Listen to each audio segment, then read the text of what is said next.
welcome back to my YouTube channel. I'm Lady Stacy, and this is Circles of Life, where marriages and relationships are transformed into a heaven on earth kind. Once again, welcome.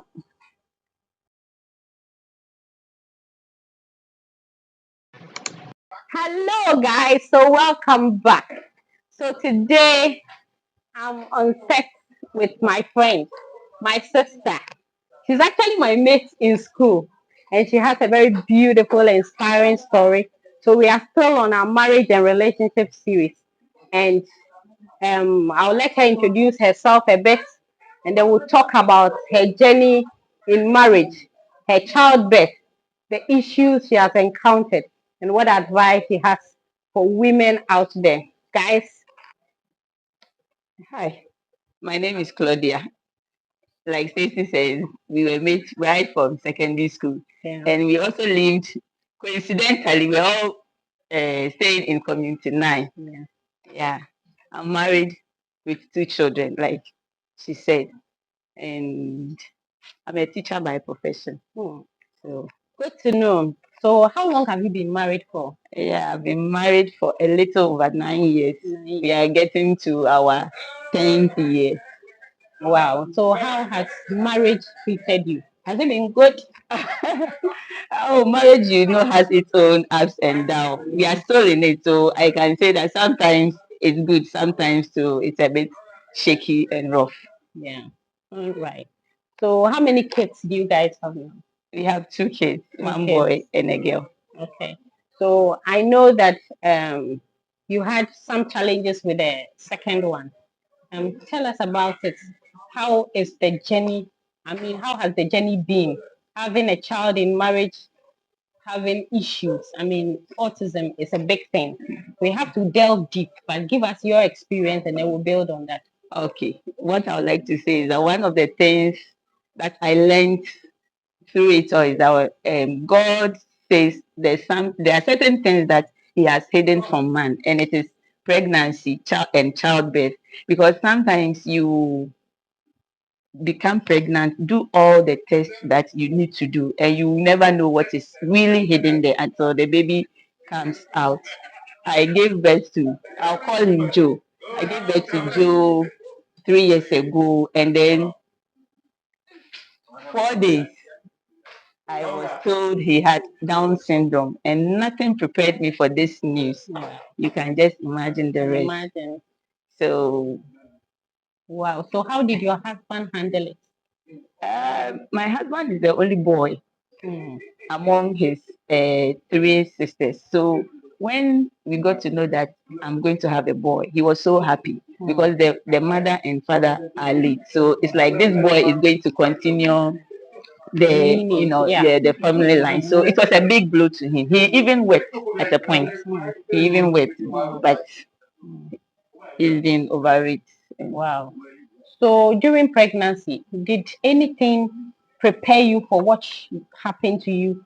I mean, did you do your antenatals? Did you take your medications? I mean, did you do all the right things? I did everything that doctors expect an expecting woman to do, from the test to the labs to the scan, everything. I was going. In fact, I have a sister who is a nurse. So the moment I realized I've conceived, because of my age, I started going to antenatal as early as I found out that I was pregnant.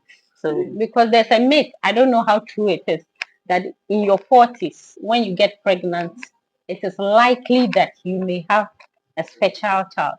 Did that cross your mind? Nothing prepared me that I was going to have a child like that, because I had the first one around 38 or so. Yeah. I didn't give birth early, so the second one came around I think 40 or 39. So now Joe is here. He's a special child. Yeah. How does the society, I mean, other kids, does he go to a special school or it's a normal school that he goes to? What friends? I would like us to go back a little. Okay. Before his diagnosis. I wasn't going to this roadside nurse. I was attending Okay. and we were admitted at the pediatric unit. And none of the doctors prepared me that this is it, but they will only come, go and do this test, go and do that test, go and do this test. Each one that they will carry took a specialist, picked the hand of the boy, look at it, lifted his leg, and was like, "This boy has a Down syndrome." No preparation. So By which time you didn't even know there was anything wrong with your son? Yes. Wow. I was just in fact, I was just broken because I had given birth 4 days or 5 days and you had to go back to the hospital. Yeah. You know, those who have been to Kolibu Child Health, you know that there's no bed for mothers who have delivered. Your baby will be in the cot and you'll be sitting in the chair. Apart from dealing with the emotional aspects of the problem, physically it was also having effect on me I because can my imagine. legs were swollen, my eyes were puffy, Oh my crying, and God. all those things. So that is there. Then because when I gave birth to him, he couldn't go to toilet on his own. That was why we even went to Kwalibu. So one of the things that we did was every morning you take him upstairs. They're going to do a procedure that they say wash out.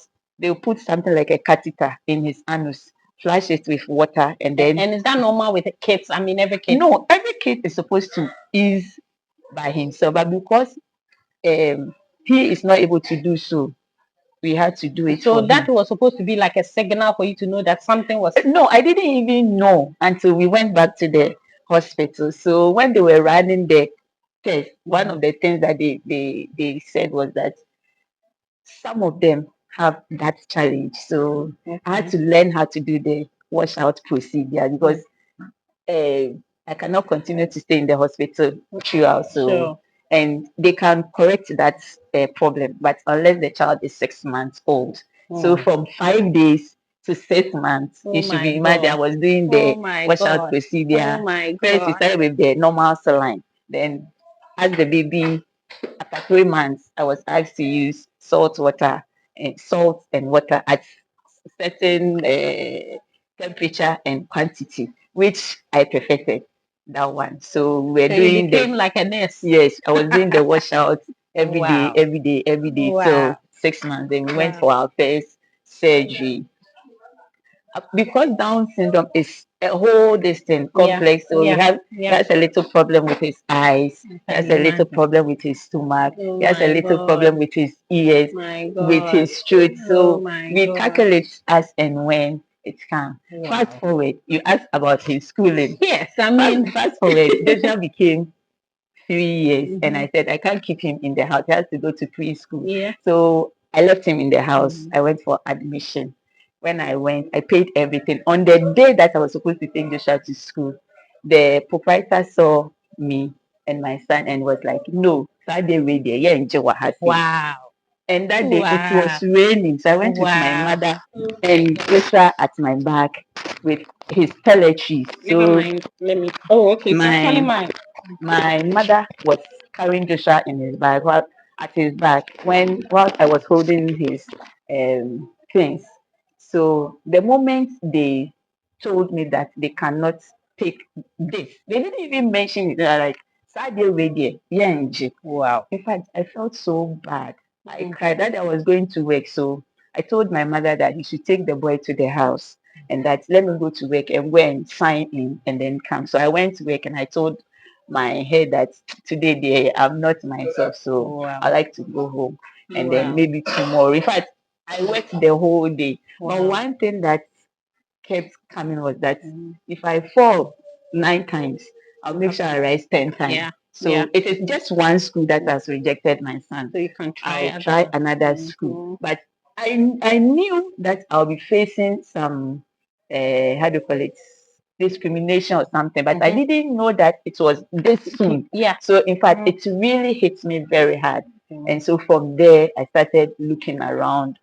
I was advised to take him to Legon, the National Assessment Center, to be assessed if he can join the regular school or he needs a special school. that Yeah. one to went to. So we went to the assessment center. They did the assessment. Fortunately for us, Joshua's case is not that.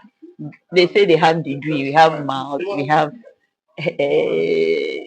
Severe. severe, so Yeah. his is mild. So I was told he can join the Normal. normal school. Oh, So wow. I tried elsewhere, and now Joshua is in school. How is he doing? He's doing very well. Last time the teacher told, initially he was very dull. He would just sit by himself, and now the teacher told that he has become hyper. And so I say we thank God if whatever the children are doing, he's now doing. Praise God. So that is where we have gotten to. Wow. I see that you're getting emotional So as we are discussing this. Oh, wow. So I'll let us break here and then we'll do a part 2 where you tell us his journey in school, how he's doing academically, how your extended family is taking this helping, blow, and friends. is there a hope at all that he will get better? I'm talking to you. I see that you don't believe in miracles like I do, but I do believe in miracles. So we'll talk about that. I'll tap in your this thing, miracle believing spirit, so that I also get my very important. miracle. Viewers, all too soon, we've come to the end of another insightful one. I'm Lady Stacy, and I have been on set with my sister Claudia, and this for me has been emotional. We'll do part 2 where we'll delve deeper. See you in my next episode. Thanks for watching. Bye.